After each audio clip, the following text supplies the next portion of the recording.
அனைவருக்கும் வணக்கம். நாம் வானொலியில் பாடல் கேட்கிறோம்.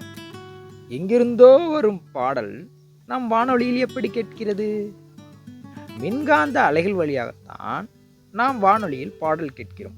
அதேபோல் திறன்பேசியில் நாம் தகவல்களை பரிமாற்றிக் கொள்கிறோம். எப்படி? அதுவும் மின்காந்த அலைகள் வழியாகத்தான். நம் வீட்டில் உள்ள தொலைக்காட்சி பெட்டியை தொலைவியக்கி மூலம் இயக்குகிறோம். எந்த தொடர்புமே இல்லாமல் தொலைக்காட்சி பெட்டி இயங்குகிறது. எப்படி? அங்கும் மின்காந்த அலைகள் பயன்படுகிறது. அதேபோல் நுண்ணலை அடுப்பு, மைக்ரோவேவ் அவன் நுண்ணலை அடுப்பும் ஒரு மின்காந்த அலைதான். அதேபோல் புற ஊதா கதிர்கள், சூரியனிடமிருந்து வரும் புற ஊதா கதிர்களும் ஒரு மின்காந்த அலைகள் தான்.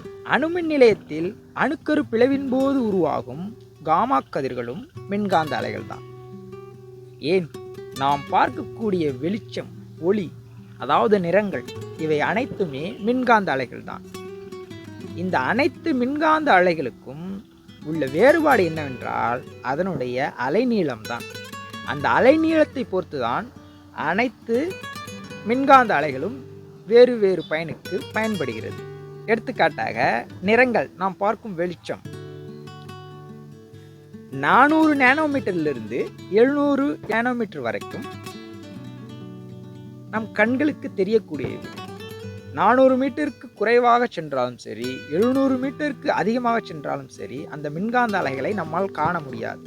நாம் காணக்கூடிய ஒரே மின்காந்த அலைகள் தான் இந்த நிறங்கள், வெளிச்சம். காமா கதிர்களுடைய அலைநீளத்தின் அளவு மிக நெருக்கமாக இருக்கும், ஆற்றல் கூடியதாக இருக்கும். அதே வானொலிக்கு வரும் மின்காந்த அலைகளின் அளவோ மிக நீளமாக இருக்கும், ஆற்றல் குறைவாக இருக்கும்.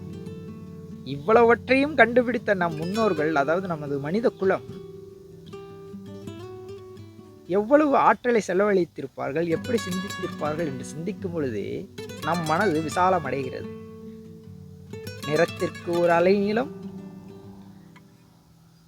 திறன்பேசிக்கு ஒரு அலைநீளம், இப்படி இயற்கையில் உள்ளவற்றையெல்லாம் வேறுபடுத்தி காணும் பொழுது எவ்வளவு ஒரு வியப்பு நமக்கு ஏற்படுகிறது. அதனால் நாமும் எல்லாவற்றையும் சற்று ஆழமாக பார்ப்போம், வியப்போம். நன்றி.